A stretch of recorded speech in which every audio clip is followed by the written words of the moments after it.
while the P0335 code clearly states that the problem is with the signal from the crankshaft position sensor. It's not always the problem with the sensor itself. The sensor in Vauxhall and Opel cars is pretty simple. It's just a little magnet that controls the rotations of another magnet attached to the crankshaft, if you put it in simple terms. So before you replace the sensor, it makes sense to verify there are no connection issues, which are more common. First of all, you need to locate the sensor. In Vauxhall vehicles with General Motors engines, it's located in the lower part of the engine, just above the axle's inner rubber boot and on the edge of the engine.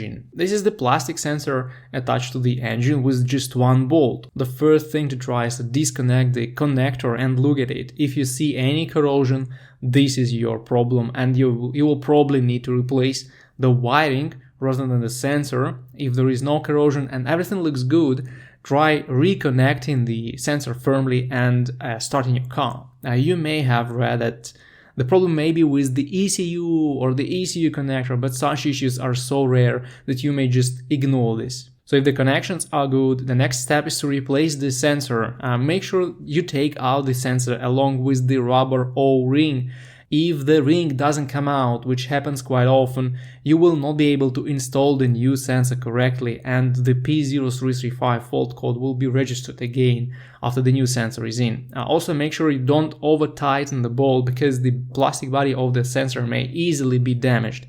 Usually it's finger tight and then 45 degrees with a wrench, so the torque is fairly low.